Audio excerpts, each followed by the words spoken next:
Okay, so mga paps, welcome dito nga sa ating monthly update ng mga progress ng projects dito sa atin sa Imus, and this time i-cover nga po natin yung na-clear na right of way, yung malaking school dyan sa may gentry na banda to mga paps, sa may Navarro, para nga po dito sa Daang Hari Extension Project, and syempre as usual, ito naman palagi yung ruta natin pag ina-update natin yon, para makita nyo na nga rin po yung updated progress dito nga po sa Malagasang flyover, at syempre itong expansion na rin nitong kalsada na ito palabas ng Aguinaldo Highway. And salamat nga pala kay Sir Robin, Robin Roy, na palagi tayong ina-update sa mga progress along the Daang Hari Extension. So thank you sa you, sir, and shout out. Okay, so ngayon andito nga po tayo sa open canal, so kakapasok nga lang po natin from Aguinaldo Highway. And yun nga, yung expansion nitong Daang Hari Extension, which makikita nyo nga po yung sa left side natin ay patuloy na nga rin po yung pagbubungkal. So parang the last time na nag-update tayo, na dyan pa nga rin po siya, yung earthworks nya. So wala pa masyadong movement, palabas ng Aguinaldo Highway. Though binubungkal na nga po yan, yung nasa kaliwang side natin mga paps, yung kanal dyan, para nga po patungan na ng box culvert para sa road widening. Well, ang plano naman talaga dito is a 3x3 lane, so that's a total of 6 lanes both direction, so 3x3. So medyo malawak nga po mga paps. At syempre makaka-expect tayo dito ng mga commercial establishments. Alawak pa naman ang lupa dito, lalo na dun sa paglampas natin ng intersection ng Malagasang Open Canal mga papi. May mga balita nga rin pong umuugong na may mga itatayo na doon na mga commercial hubs. So yan nga po yung ating abangan. And don't worry mga paps, as much as possible, at least once a month ay mabigyan ko kayo ng update nga dito sa area na ito, dito sa Imus.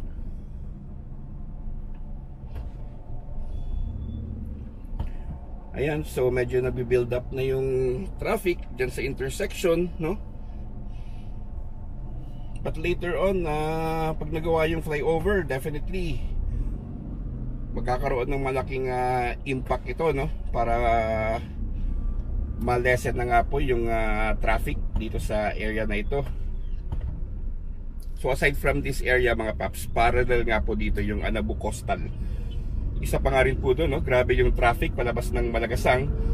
But then again, syempre yung ating LGU is ginagawa na nga po ng paraan yun, tulad nga po ng pagsasagawa ng mga alternate access doon, yung sa may tulay sa Huldan River, palabas ng Patindig Araw. Ginagawa na nga po yun mga papi. At dito nga po mga paps, balik tayo sa update dito. Yan, makikita nga po natin na may mga bakal na So bubuhusan na yung mga paps para ma-widen na nga po itong area na ito.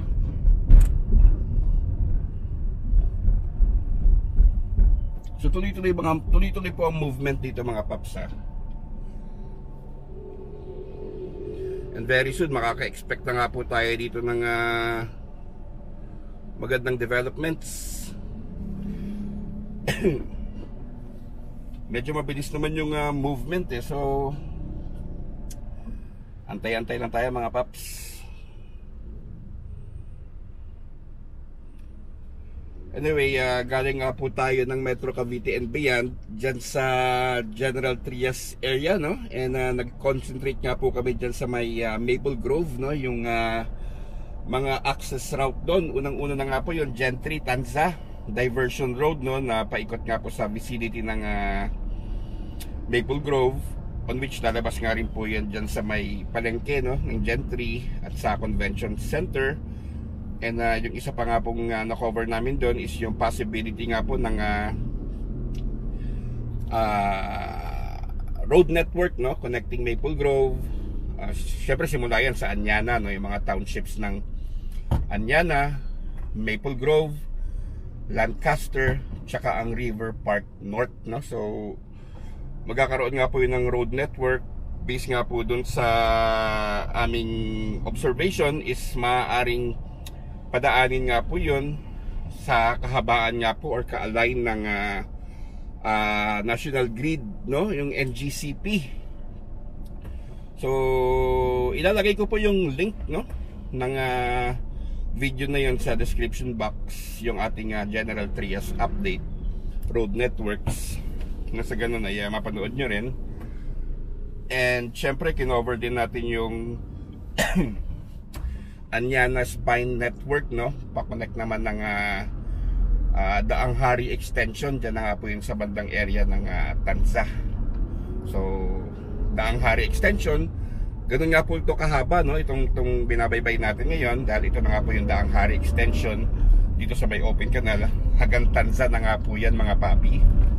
And then ang last nga po namin na kinover doon is yung Remulla Drive, no?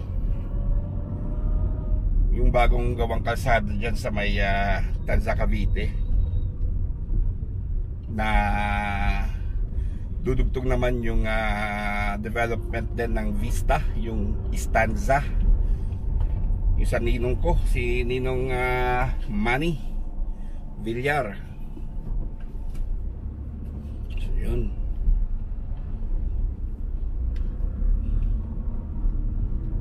And then maaari nga po mga paps, baka itong weekend na ito ay baybayin naman natin yung Mayor's Drive. Check natin yung progress doon.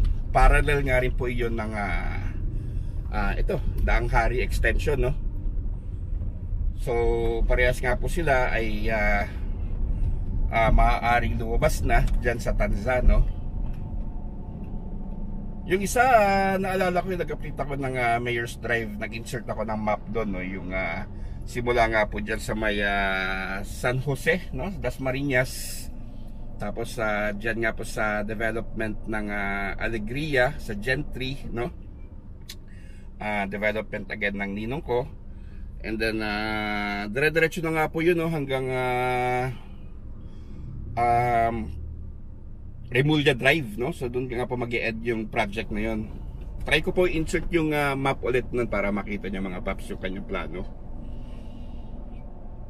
So dami na nga po nating choices, no, na mapagpipilian. And baka later on, hindi nga lang po yung kasi ang sa atin dito mga paps, ang alam nating primary road natin is Aguinaldo Highway, Governor's Drive, Antero Soriano Highway, no? Yan yung paikot sa buong Cavite, yan yung mga major thoroughfare, no? Pero yun nga, in between those highways ay ito nga po ginagawa itong mga road network ng Mayor's Drive, ng Daang Hari, no? Daang Hari Extension, para mas convenient nga po para sa lahat, no? At syempre, ang isa pa nga pong inaasam namin ay magkaroon din ng linya nitong mga public utility vehicles para naman po dito sa mga kalsada na itong ginagawa, no? So within the span of 5 years mga papi, 10 years, no? Medyo tatanda na tayo nun, pero at least yung ating younger generations ay may enjoy ito nga pong mga road networks dito sa atin sa Cavite. Pero don't worry kasi aabutin pa rin naman natin yung mga paps eh. Lalo na ngayon eh, dire-diretso naman po yung paggawa. And talking about, dito nga dadaan tayo ng malagasang intersection, no? Yung road widening dyan, maaaring i-cover nga rin po natin yung mga paps. Nang sa ganun ay makita nyo nga po yung kanyang progress. So nag-post nga rin po ako sa Facebook, no, na bawal nga po yung mga truck along Green Gate, no, sa malagasang malalaking sasakyan dahil na rin sa road widening. And to my surprise mga paps, ang laki ng laki ng progress, mabilis yung movement. Don't worry, papakita ko rin po sa inyo yan mga papi.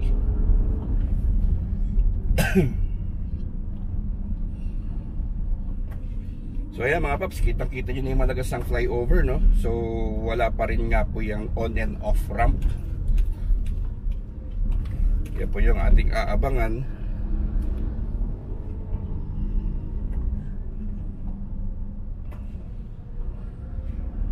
Okay, parang wala pa masyadong movement nga, no, itong malagasang flyover.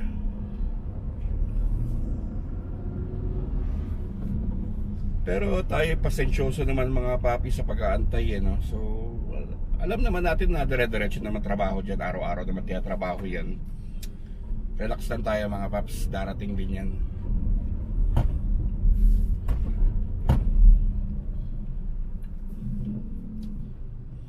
Yung kabila pala, oh. Mga paps, mukhang hinuhukay na yung para sa on and off ramp niya, oh. Yan, oh. Kasi may harag na dito eh. Tingnan niyo mga paps. Yan, oh. Hinuhukay na siya eh, oh. So definitely yan na yung para sa on and off ramp niya. O, di ba? Sabi sa inyo mga paps, 1 month after may movement agad, no? At medyo maraming movement, no? So hinuhukay lang nga po to. Later on ay makikita naman natin na magkakaroon na yan ng, ayun nga, yung paakyat ng flyover. Ay, medyo malubak na mga paps.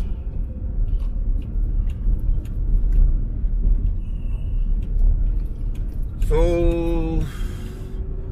very good mga paps, no? Yung ating nakita dito sa open canal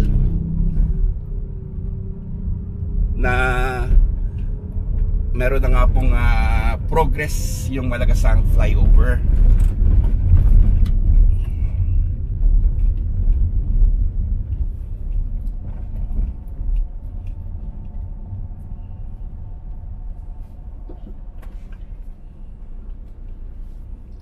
Well, the last time, no, na nandito tayo ay sinisemento na nga po yung sa kaliwang bahagi natin. Ngayon check natin kung ano nga po bang update.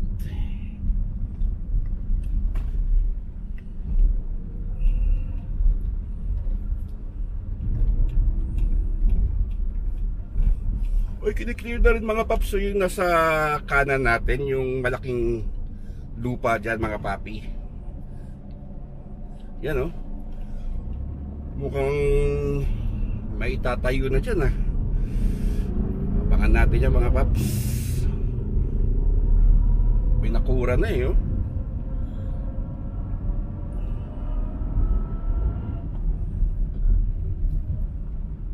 Yung mga heavy equipments, dami sa kaliwang banda, oh. Ano kaya yan? Ang daming mga heavy machinery. Nakaka-excite mga paps, no? Antayin natin mga paps kung ano bang tatayo dyan. Either yung mga machinery na yan ay part yan ng widening, or baka maaari nga, no, na nag-clear na ng lupain dyan para sa mga itatayong commercial establishments.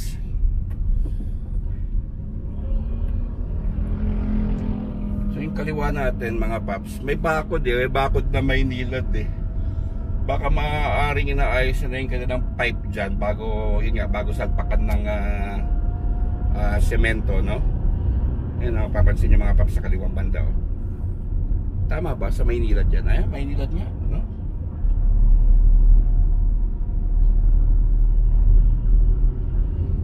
And yun nga, semento na yung ito, oh, yung sa kaliwang bahagi, oh. Okay, so okay naman yung rate ng progress ng Malagasang flyover. And nakita niyo naman po, inaayos na yung or gagawin na yung on and off ramp, no, diyan sa may open canal side, or actually pagtawid mo na ng Malagasang. So as we continue mga paps, syempre dito pa rin tayo Daang Hari Extension, ay papakita ko na rin sa inyo itong sa may Navarro, no, yung matagal na right of way dyan. The last time na kinover natin yon is ginigiba na nga po yung eskwelahan, and nakita nga rin po natin na merong hospital, no, na itatayo dun sa area na yon. Yun na yung marker ng Imus at Gentry mga paps, yung sa taas, no? Okay, so ito, nasa loob na tayo ng General Trias. Siyempre, madalas ko binabanggit, Calax, yan na nga po. Tatawid nga po yan dito sa kahabaan ng Daang Hari or Open Canal.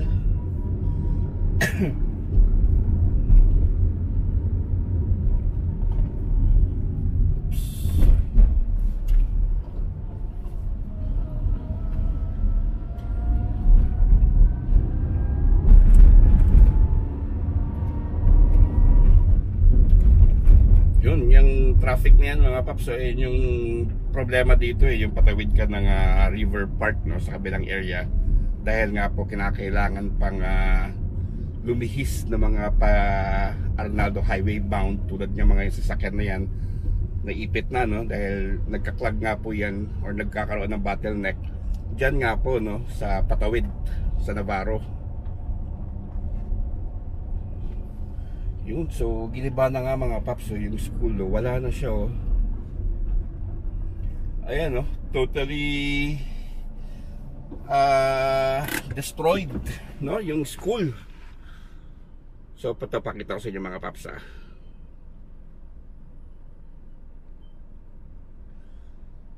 Yan, dyan, no, soon mga paps, yung pag reroute ng sasakyan dyan sa ayan, mga diadaanan na yan papuntang Arnaldo Highway, ay mararanasan na nga po na dire-diretso na sila dito mismo, diretso, no, dyan nga po sa may ito yung sa harapan natin dyan, dahil ito naman po talaga yung planong alignment nitong Daang Hari Extension, no. And then sa kaliwang, sa kanang banda pa, dyan nga po yung itatayong hospital mga papi.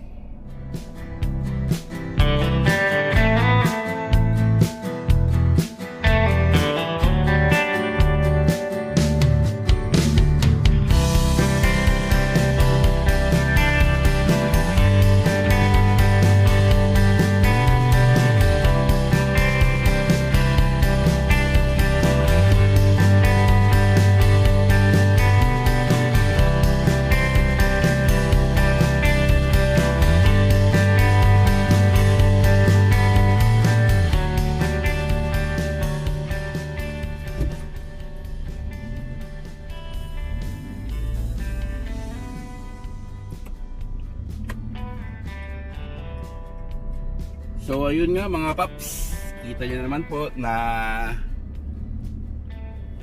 tanggal na yung eskwelahan, no? Though may building pa nga doon sa harapan, no, na part pa rin ng school daw yun, pero gigibain na rin yun. At syempre nakita nyo rin yung ginagawang isang tertiary hospital, no, dyan sa tabi nga po ng alignment nitong Daang Hari Extension. So again mga papi, ang na-cover nga po natin ngayon is yung on and off ramp ng Malagasang flyover. ito nga pong pag-clear nitong school para nga po dito sa right of way ng Daang Hari Extension Project. Siyempre, pati na nga rin po yung hospital, no? Kung hindi ako nagkakamali, ang pangalan niyan ay King Solomon, no? I'm not sure mga paps, pero parang yun yung pagkaalala ko dyan. And abangan nyo nga po, no, yung monthly update din natin sa Malagasang. Tingnan natin yung progress. And ito, pabalik na tayo ng ating home base. At kitang-kita na nga po natin yung ating marker dyan, no, na nasa Imus na tayo. Ayan, sa taas. Okay, so mga paps, sana nga pinag-enjoy kayo. Ingat kayo palagi. God bless. At syempre, alam nyo na,